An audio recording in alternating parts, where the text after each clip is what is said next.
നീയാണ് എൻ്റെ ലോകം. രചന ആതിര ആദി. അവതരണം ഷാഹുൽ മലയിൽ. എഡിറ്റിംഗ് ഷെരീജ് പൂനൂർ. എന്താ ശിവ നീ പറഞ്ഞു വരുന്നത്? നക്ഷത്രമോളുടെ ഓർമ്മ പോയിന്നോ? അതെ അച്ഛാ. നിറഞ്ഞു വന്ന കണ്ണീരിനൊപ്പം പുഞ്ചിരി സമ്മാനിച്ചവൻ പറഞ്ഞു.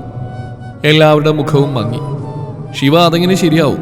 നക്ഷത്രക്ക് മുരളിയെങ്കിലിനെ എന്തിന് ആ ഷക്കീമിന് വരെ ഓർമ്മയുണ്ടല്ലോ. അവളവനെ പേടിക്കുന്നുണ്ടല്ലോ. ഞങ്ങൾ മാളിന് ഷോപ്പിങ്ങിന് പോയപ്പോൾ നക്ഷത്ര ആളെ കണ്ട് പേടിച്ചെന്ന് ഞാൻ ഓർക്കുന്നുണ്ട്. അന്ന് കാശി അവൾക്കൊപ്പം ഉണ്ടായിരുന്നു. ഓർമ്മകൾ പോയിരുന്നെങ്കിൽ പിന്നെ അതൊക്കെ അവൾക്ക് എങ്ങനെ ഓർമ്മ വന്നു? ഋഷി സംശയരൂപേണ ചോദിച്ചു. എല്ലാ ഓർമ്മയും ഋഷി എൻ്റെ പാറൂട്ടിക്ക്. പക്ഷേ അവളുടെ ഈ ശിവേട്ടനെ ഈ കാശിയെ മാത്രം അവളുടെ ഓർമ്മകളിൽ ഇല്ല എന്ന് മാത്രം. ഓർമ്മയുണ്ടെങ്കിലല്ലേ അവൾക്ക് പറയാനാവും അവളാണ് കാശിയുടെ നാശമെന്ന്. എന്താ ശിവ, നിങ്ങൾ ഈ ഓർമ്മയില്ലെന്നോ? എന്താ, എനിക്ക് മനസ്സിലായില്ല. അന്ന് ഇയാളെ കണ്ടതിന് ശേഷം അവൻ പോയത് ഡോക്ടർ അതുൽ മോഹനെ കാണാനായിരുന്നു. ക്യാബിൽ നിന്ന് ഏതോ ഫയൽ ചെക്ക് ചെയ്തുകൊണ്ടിരിക്കുകയായിരുന്നു അയാൾ. പെട്ടെന്ന് റൂമിലേക്ക് കയറി വന്ന് വാതിൽ ലോക്ക് ചെയ്ത് കാശി അയാളെ ചെകിട് നോക്കിയെന്ന് കൊടുത്തു. നിങ്ങൾ ആരാ? നിങ്ങൾ എന്തായി കാണിക്കുന്നത്? Security, security! ഡോക്ടർ വിളിച്ചു പോയി. മിണ്ടിപ്പോരുത് റാസ്കൽ. ആരും ഇങ്ങോട്ട് വരാൻ പോകുന്നില്ല. നിനക്കെന്നെ അറിയില്ല. അറിയടാ പ്രടി. നിന്നെ കൊല്ലാതെ ഈ കാശിനാഥ് ഇവിടുന്ന് പോവില്ല. ഡോക്ടേഴ്സിന് തന്നെ അപമാന നിന്നെ പോലുള്ളവന്മാര്. ഞാൻ കണ്ടടാ നീ മരിച്ചെന്ന് പറഞ്ഞ എന്നെ നാച്ചൂട്ടിയെ. സോ നിന്റെ അന്ത്യം എടുത്തടാ doctor Atul Mohan. Please please എന്നൊന്നും ചെയ്യരുത്. എന്നെ കൊല്ലരുത്. കൊല്ലരുതെന്നോ? എന്നെ നിനക്ക് ഓർമ്മയുണ്ടോടാ? ഓർത്തു നോക്കി നീ. എന്റെ നാച്ചു മരിച്ചില്ലെന്ന് ഞാൻ ഉറപ്പിച്ച് പറഞ്ഞിട്ട് നീ പറഞ്ഞു എന്റെ പെണ്ണും മരിച്ചു പോയെന്ന്, അല്ലേ? മരിക്കാത്ത എന്റെ നാച്ചൂട്ടി മരിച്ചെന്ന് പറഞ്ഞ നീ ഇനി ജീവിച്ചിരിക്കാൻ പാടില്ല എന്ന് പറഞ്ഞ് കാശി ഒരു കത്തിയെടുത്ത് അയാൾക്ക് നേരെ നീട്ടി. പ്ലീസ് പ്ലീസ് കാശി, എന്നൊന്നും ചെയ്യരുത്. ഞാൻ പറഞ്ഞ സത്യമായിരുന്നു. ഞാൻ പറയുന്നൊന്ന് കേൾക്കാൻ തയ്യാറാവും. എൻ്റെ കുഞ്ഞു മക്കൾ ഓർത്തെങ്കിലും ഞാൻ പറയുന്നത് കേൾക്കാൻ തയ്യാറാണ്. പ്ലീസ്. കാശി ആളുടെ മേലെ കത്തിമെല്ലെ മാറ്റി. എന്താന്ന് എനിക്കിനി പറയാനുള്ളത്? പറഞ്ഞു തൊലയ്ക്ക്. അയാളൊന്ന് ചുമച്ചുകൊണ്ട് നേരെ നിവർന്നു നിന്നു. എനിക്കറിയാം കാശി, നിങ്ങൾ നക്ഷത്രയെ സ്വന്തം പ്രാണനേക്കാളേറെ സ്നേഹിക്കുന്നുണ്ടെന്ന്. അതുപോലെ ആ കുട്ടിയും. ഞാനന്ന് പറഞ്ഞൊന്നും കള്ളമായിരുന്നില്ല, എല്ലാം സത്യമായിരുന്നു. നക്ഷത്രയെ ആക്ച്വലി ഈ ഹോസ്പിറ്റലിൽ കൊണ്ടുവരുമ്പോൾ ആ കുട്ടിയുടെ ജീവരക്ഷകൻ ഞങ്ങൾ സാധിച്ചിരുന്നില്ല. എത്ര ശ്രമിച്ചിട്ടും. അത്രത്തോളം ആ കുട്ടിയുടെ തലക്ക് മുറിവേറ്റിരുന്നു.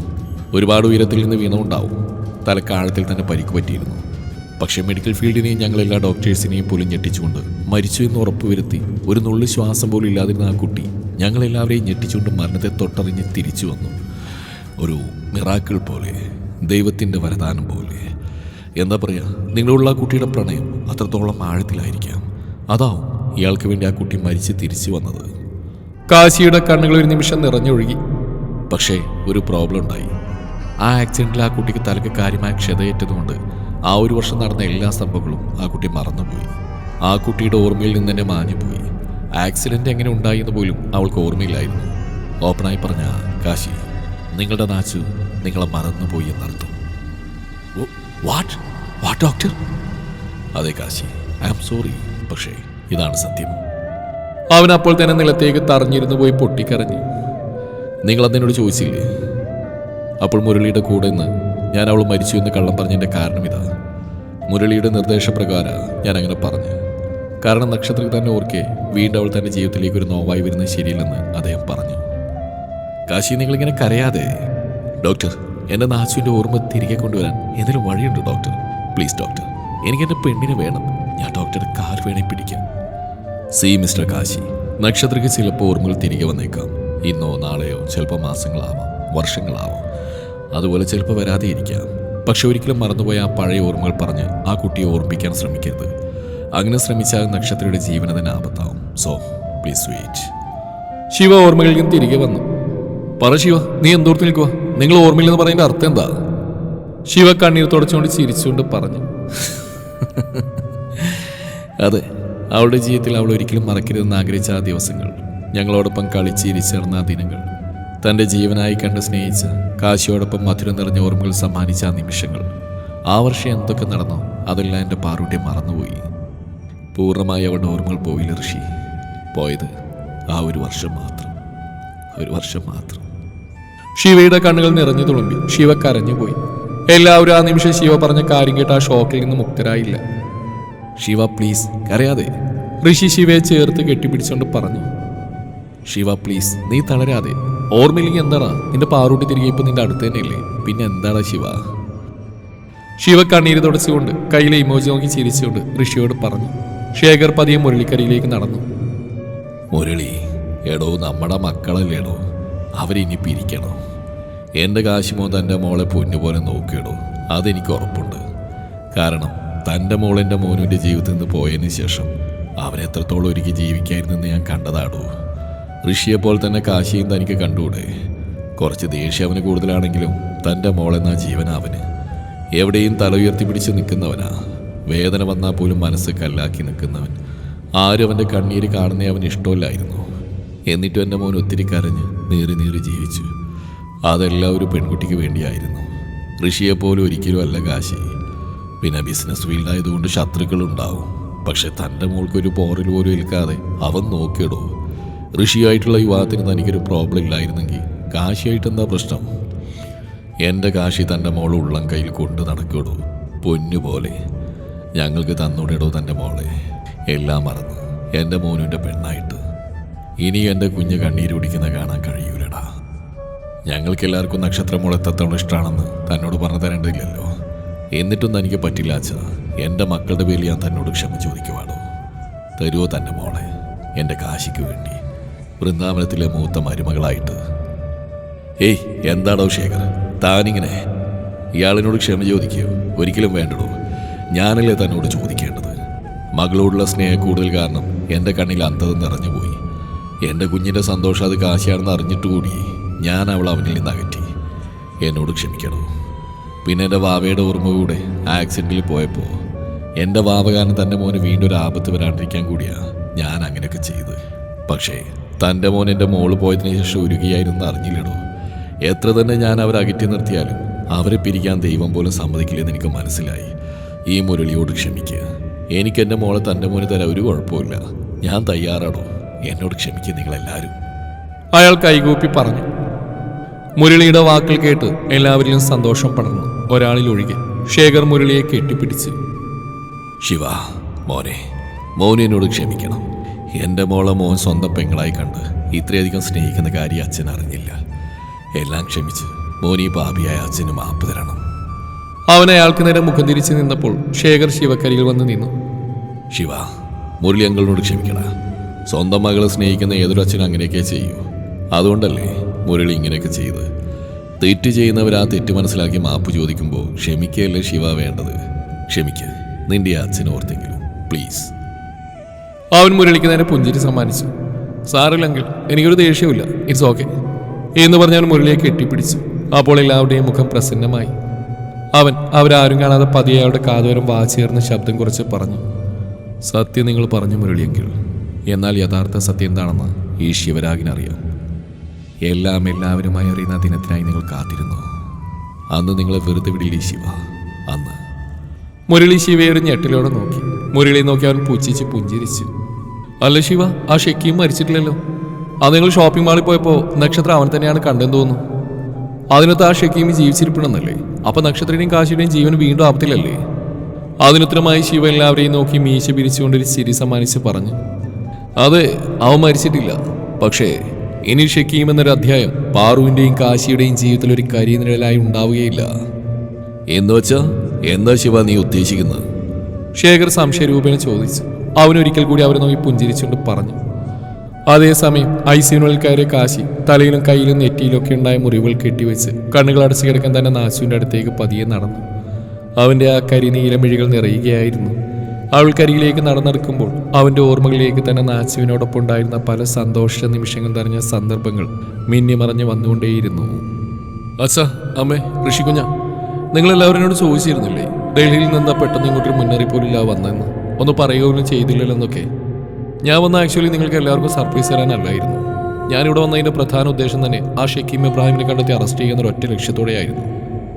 അവൻ ജീവനോടെ ഉണ്ടെന്ന് ഞാൻ തിരിച്ചറിഞ്ഞ ആ നിമിഷം എന്നിൽ ആവേശം ആളി കത്തുകയായിരുന്നു.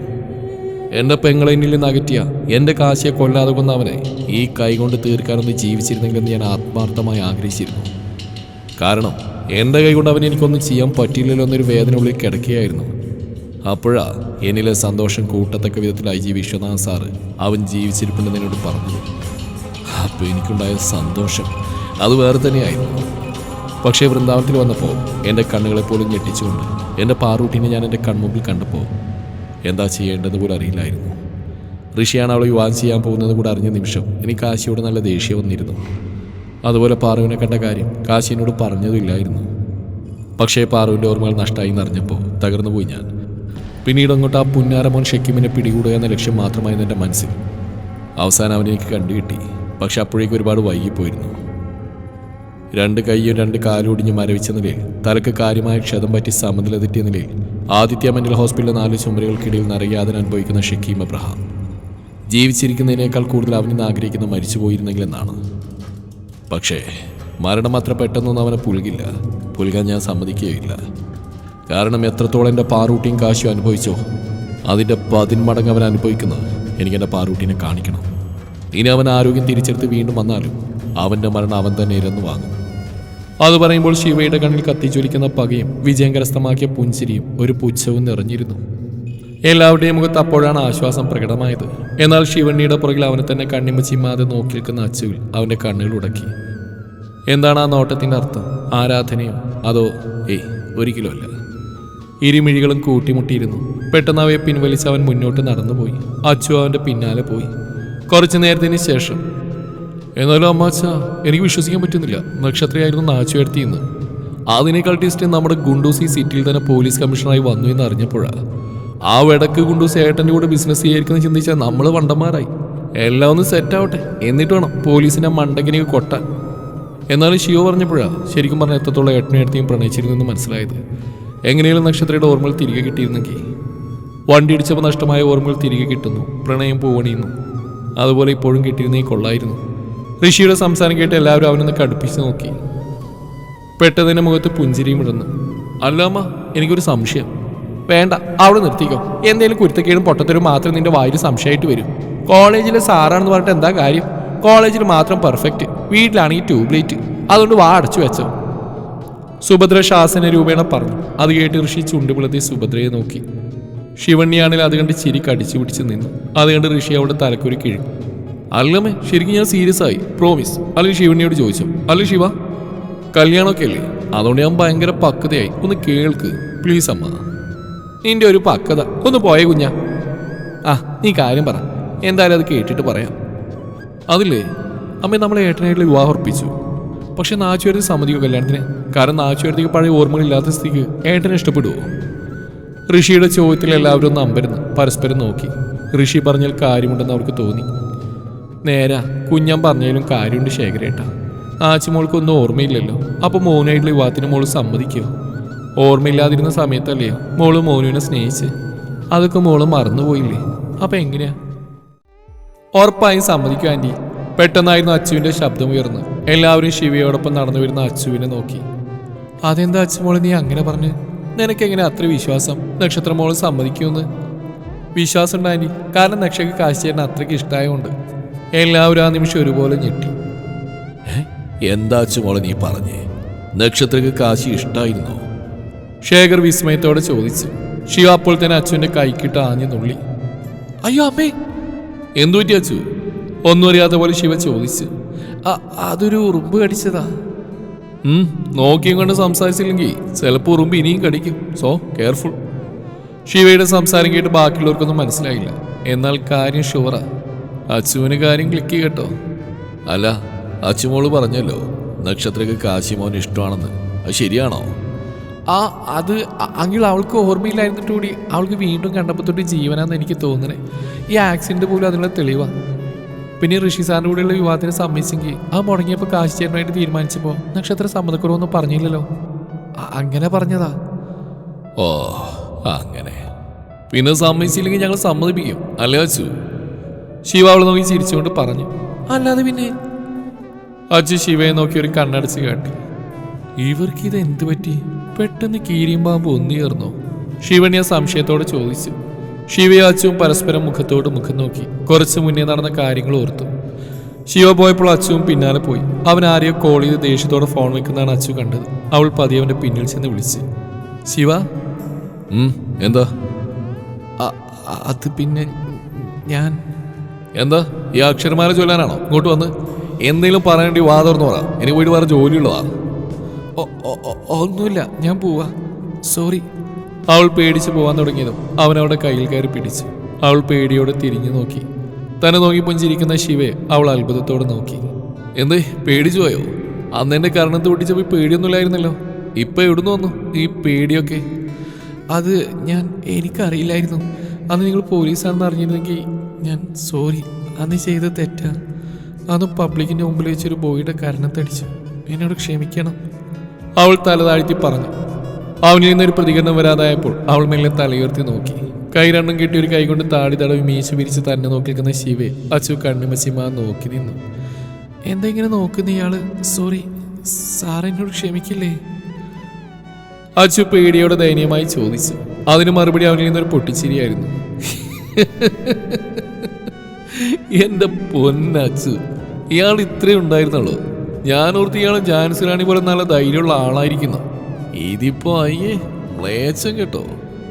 അവൻ മെല്ലെ അവിടെ തലപിടിച്ച് ഉയർത്തി. ഞാൻ പോലീസാണെന്നോർത്ത് എന്റെ മുന്നിൽ ഇയാൾ താഴേണ്ട ആവശ്യമില്ലടോ. ഇയാൾ തെറ്റ് ചെയ്തിട്ടില്ലെന്ന് ഇയാൾക്ക് ബോധ്യമുണ്ടെങ്കിൽ ആരുടെ മുമ്പിൽ ഇയാൾ തോറ്റു കൊടുക്കരുത്. ഇപ്പൊ എന്നെ വിളിച്ചില്ലേ സാറെന്ന്, ഇനി മേലാൽ അത് വിളിച്ചു പോരുത്. ശിവ എന്നല്ല ആദ്യം വിളിച്ച്, അതിന് മതി കേട്ടോ എന്നോ അവന്റെ പുഞ്ചിരിച്ചുകൊണ്ടുള്ള നുണക്കുഴി കാട്ടിയുള്ള നോട്ടവും ആ സംസാരവും അച്ചുവിന് ഇതുവരെ തന്നിൽ ഉടലെടുക്കാത്ത എന്തോ വല്ലാത്തൊരു അനുഭൂതിയാണ് ഉളവാക്കിയത്. തുടരും ഈ കഥയുടെ ബാക്കി ഭാഗം നാളെ ഇതേ സമയം.